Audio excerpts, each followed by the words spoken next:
5 words HOA called 911 on me flipped my world upside down, and I swear I'm still recovering from the whiplash. All I wanted was to give my son Jake, who just spent 15 months deployed overseas, a homecoming that made him feel like a king. His room just right, the lake he grew up fishing on, shining out the window, his favorite pizza toppings in the fridge, and his dress uniform hanging in the closet like some kind of welcome home banner. The guy deserved a hero's welcome, and I was determined to make it perfect. But you know how life loves to throw you a curveball just when you think you're in the clear? Well, our HOA president, Eleanor, was warming up her pitching arm. I'd spent the last week in full dad mode, scrubbing every corner of the lake cabin, arranging Jake's trophies and military books, making sure his old gaming console was ready for battle. Then FaceTime from Jake, his grin lighting up my screen, talking about counting down the days. "Has the house changed much, Dad?" he asked, trying to sound casual, but I could tell he was missing home like crazy. I showed him the lake, promising everything would be just the way he left it. And then out of the blue, he hit me with, "A couple of my buddies had nightmare HOAs when they came home, flags, uniforms, all that, you know."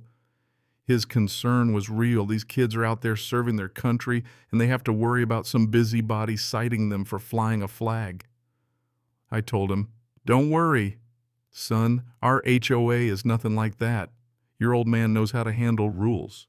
I sounded more confident than I felt. But truth is, even as I said it, a weird email from the HOA board about modifications needing approval was already bugging me. Was moving my own kid's stuff back into his room a modification? Whatever I kept prepping, putting every memory back where it belonged. Then, just as I was putting his old flannel shirt on the hook, click, click, click, heels on the deck, I peeked out, and there was Eleanor Vance, HOA president, in the flesh, with that smile that's all teeth and no warmth. She starts in with the small talk, eyeing the place like she's running a police lineup. "I've noticed a lot of activity around here lately. Ethan moving trucks, boxes." "You have read Section 4.22 about modifications, haven't you?" I forced a polite smile, told her it was for my son's homecoming. He'd been away serving his country. Her expression flickered just for a second. I saw something that looked almost like satisfaction in her eyes. She says, "How wonderful." But I could tell she didn't mean it. "Just make sure you're compliant with community standards." That was my first red flag waving right in my face, but I kept it together. Later that evening, bam, another email, this one demanding board approval and financial records for any property changes, for moving my own kids' clothes. Give me a break. I stepped outside to clear my head and caught a glint from Eleanor's upstairs window. Binoculars. 11 o'clock at night, and the woman surveilling my house like it's a federal case. Not gonna lie, that rattled me. Walter, my neighbor, walked by with his old dog and just shook his head. "You need to be careful with that one," he muttered. And I believed him. The next morning, as I'm folding Jake's winter gear, I hear car doors slam multiple. I look out, and there are 2 police cruisers in my drive, red and blue lights bouncing off the wood siding. 4 cops at my door, all business. "Sir, we got a report of a suspicious person trying to break in." I could feel my blood pressure spike. This was my own house. I tried to stay calm, showed them my ID, explained my son was coming home. But the humiliation burned in my chest, especially when they asked to see Jake's duffel bag. I unzipped it. Dress uniform, combat boots, all the proof of a life spent serving. The sergeant's tone softened. "Thank you for your son's service, and sorry for the confusion." As they left, I noticed Walter across the street recording on his phone. He nodded at me like he'd seen this play out before. I barely had time to process it before Walter walked over. "Son," he said, serious as a heart attack, "you need to know Eleanor's done this before. The Miller family, same pattern. Harassment police calls gone within a year. House sold cheap to Eleanor's brother. She's got a system and you're caught in it." That's when it hit me. This wasn't random. This was calculated. Sure enough, that afternoon, I get a $200 citation in the mail for public disturbance. According to the HOA report, I was acting suspiciously and failed to properly identify myself. Moving my son's stuff in my own house, and now I'm a criminal. I realized this wasn't just about rules, it was about intimidation, pushing us out just like the Millers. I needed answers, and Walter was the only one who'd talk. In his backyard, he told me Eleanor's MO start with petty citations, ramp up to massive fines, then push families until they sell, always to her brother Marcus for half the value. But then he dropped a bombshell years ago. Eleanor had been engaged to my brother Mike. They worked together at a children's charity, but Mike caught her stealing money and turned her in. She spent 6 months in jail. After that, she blamed our family for everything moved here and became HOA president just to get revenge. And now with Jake coming home, she saw her chance. She's not just trying to annoy you, Walter said, she's trying to destroy you. That night, another HOA email, this one demanding all financial records for modifications to my house.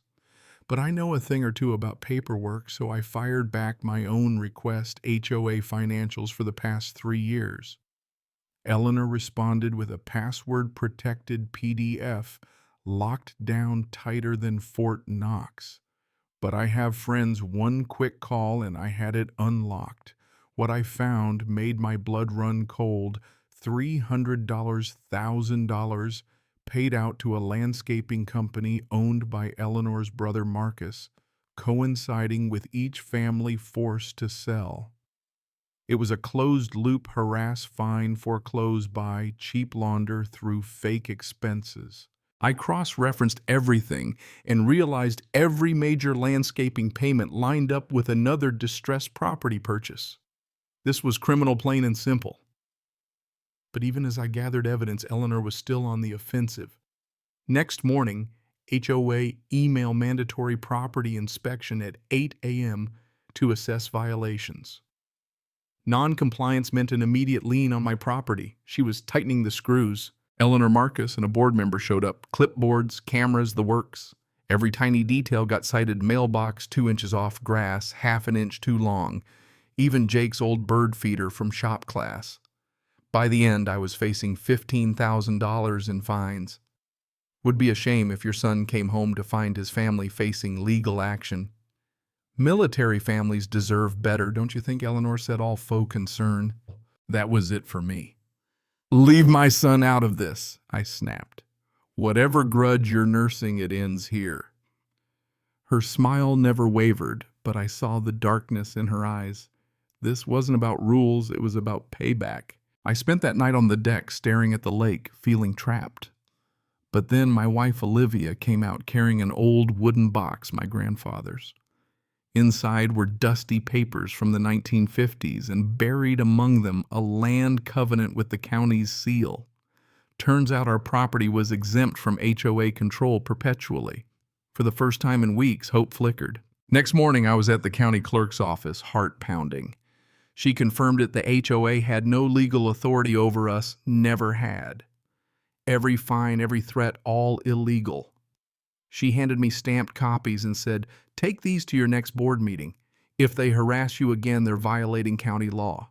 When the mandatory HOA meeting rolled around, Eleanor had set it up like a public execution slides of my supposed violations, the whole neighborhood watching. But when I stood up, I told the whole story. The personal vendetta, the $300, $1,000 fraud, the exemption clause. The room exploded. People wanted invoices, contracts, answers. And just when Eleanor claimed her 8 years as president made her an expert, the county clerk strode in, confirmed the exemption, and said the HOA had broken the law. Eleanor fell apart, tears, excuses, blaming everyone but herself. But the neighborhood had had enough. The vote of no confidence was 23-1. People shouted for her to resign, for the police to be called for restitution. As I walked out, the county clerk told me to file a formal complaint. There'd be criminal charges and the community would get its money back. 5 days later, I stood on our deck watching Jake pull up in a taxi, older, prouder, but with the same bright smile. We hugged and I told him the place was safe, his homecoming untouchable. Walter raised a flag on his porch, and for the first time in months, the lake felt peaceful. But let's be honest, was that really the end? What would you do if someone tried to use power and pettiness to destroy your family's happiness? Can one piece of old paperwork really bring justice? Or do you think Eleanor's story is just beginning? I want to hear your take. Tell me what's justice in a place where the rules are so easily twisted.